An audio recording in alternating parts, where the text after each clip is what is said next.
لک الحمد یا اللہ والصلاة والسلام علی رسول اللہ صلی اللہ تعالی علیہ وسلم۔ آج ہم معلم القرآن کا سبق نمبر 4 آپ کے سامنے پیش کر رہے ہیں۔ بسم اللہ الرحمن الرحیم۔ اس میں 2 علامتوں پر بات کی جائے گی۔ پہلی علامت ہے گول تا اور دوسری ہے الف تا، الف کے ساتھ میں تا۔ ان کی تعریف سن لیجیے، کیا بتا رہے ہیں ان کے بارے میں۔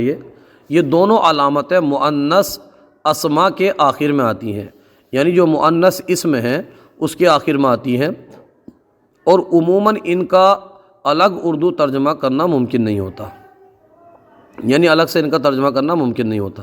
جیسے یہ علامت واحد مؤنث کو ظاہر کرتی ہے، مثلا جیسے مسلمۃن، اسلام لانے والی، مرد ہوتا تو مسلمون ہوتا، لیکن یہ گول تا ہے تو اس نے ظاہر کر دیا کہ یہ مؤنث کی بات ہو رہی ہے۔ مسلمۃن، توبۃن، توبہ، رحمتن، رحمت، قریۃن، بستی، عداوتن، دشمنی، قلیلتن، تھوڑی، الحیات، زندگی، امتن، امت، امرأتن، عورت، شجرۃن، درخت، آخرتن، آخرت، آیتن، نشانی، ضلالتن مانے گمراہی، طائفتن، گروہ، جماعت، مطہرتن، پاکیزہ، کافرتن، کفر کرنے والی، جنتن، باغ، جنت، نعمتن، نعمت۔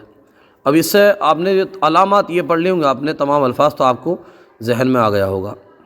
اس کے بعد میں آتے ہیں دوسری علامت کی طرف۔ دوسری علامت ہم نے پڑھی ہے الف تا، یعنی الف کے ساتھ میں تا، یہ گول والی تا نہیں بلکہ یہ با کے طرح جو بنی ہوتی ہے اس طرح کی تا، گول تا کا ہم پڑھ چکے ہیں۔ تو یہ علامت جمع مؤنث کو ظاہر کرتی ہے، اور ترجمہ سب کیا جا سکتا ہے، اور کبھی اس کا الگ ترجمہ ممکن نہیں ہوتا۔ اور قرآن مجید میں الف تا کے الف کو عموماً کھڑی زبر سے ظاہر کیا جاتا ہے، یعنی اس کو کھینچ کے پڑھا جاتا ہے۔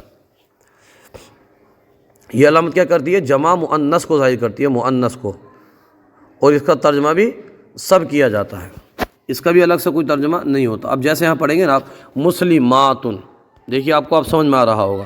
مسلماتن، مسلمان، سب عورتیں، یہ جمع مؤنث سالم ہے، جمع مؤنث سالم۔ مؤمناتن، ایمان لانے والی، سب عورتیں۔ قانتاتن، فرما بردار، سب عورتیں۔ عابداتن، عبادت کرنے والی، سب عورتیں۔ کافراتن، کفر کرنے والی، سب عورتیں۔ صادقاتن، سچ بولنے والی، سب عورتیں۔ سیئاتن، یہ کھڑا زبر بھی الف ہی ہوتا ہے، سیئاتن مانے گناہ، جمع ہے یہ۔ حسناتن، نیکیاں، اور خطواتن مانا ہوتا ہے نقش قدم، اس کی جمع ہے یہ۔ ظلماتن، اندھیرے۔ اس کا نوٹ پڑھ لیجئے، آپ کے ذہن میں آ جائے گا۔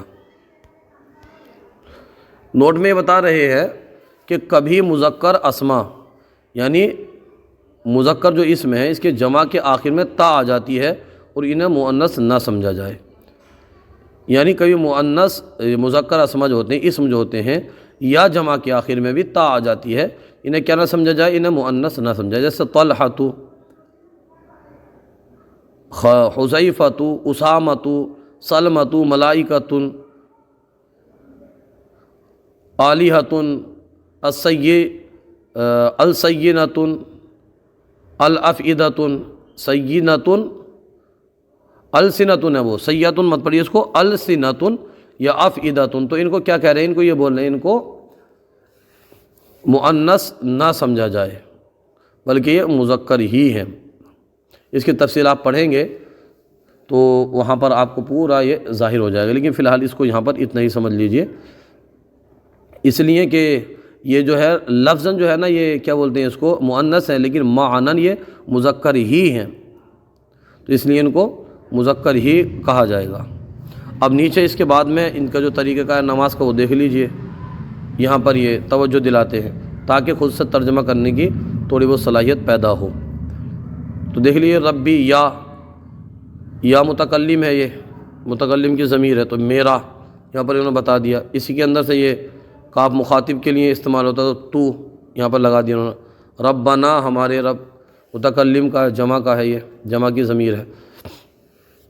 تو اس طرح سے الگ الگ جو رنگ ہے ادھر عبارت کے اور ترجمے میں اس کے رنگ، تو اس کے حساب سے ترجمہ دماغ میں بٹھانے کی اور سمجھنے کی کوشش کیجیے۔ آج کا سلسلہ آپ کو کیسا لگا کومنٹ باکس میں ضرور بتائیے۔ اگر کوئی غلطی ہو تو ہماری اصلاح فرمائیے۔ ہماری یوٹیوب چینل الحیات اکیڈمی کو ضرور سبسکرائب کیجیے۔ جزاکم اللہ خیرہ۔